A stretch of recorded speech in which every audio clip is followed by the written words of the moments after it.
Hello everyone and welcome to your 6th Adobe After Effects tutorial, Object Properties and the Timeline panel.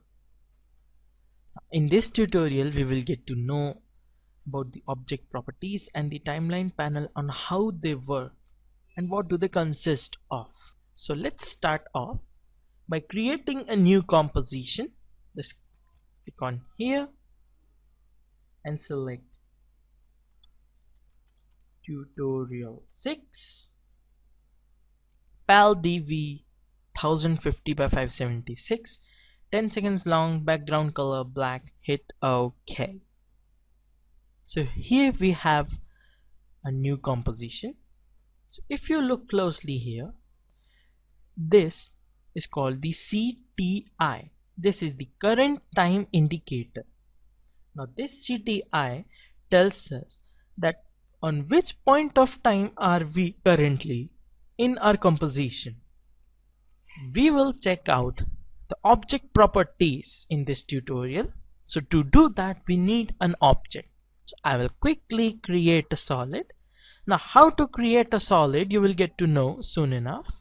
So let's create a dark blue solid and make comp size and hit OK. So this is a solid created and let's check out its properties.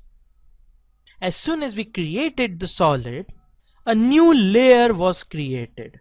So this deep blue solid one is a new layer, and as I told you in the first tutorial, this program is a layer based program.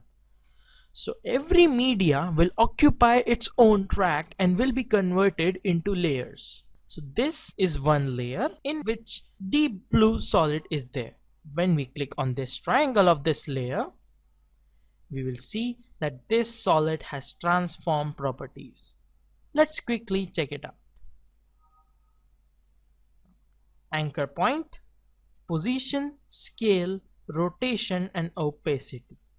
First we will check the scale. Scale is the size of the object or size of the layer that is selected currently. So this scale is basically this solid's size. So if I decrease the scale, let's say to 50%, then the solid just became half.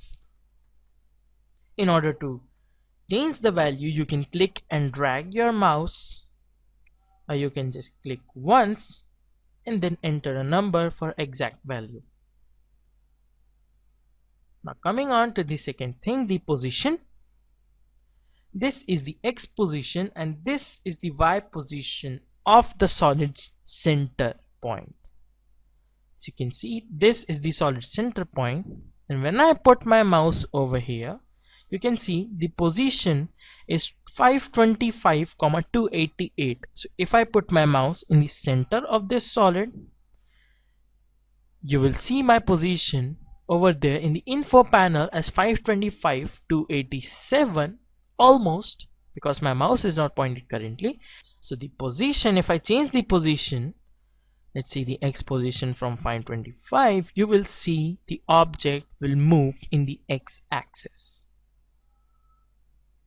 If I change the Y position, the object will move in the Y.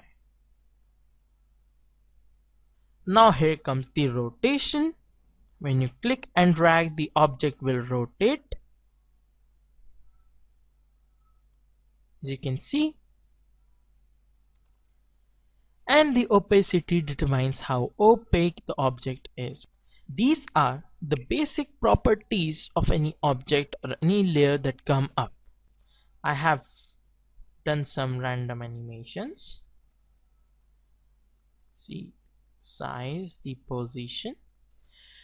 Now if I have messed it up and if I want it to go back to its original shape and size, I can just click reset over here and then it will reset it to its original shape, size and opacity.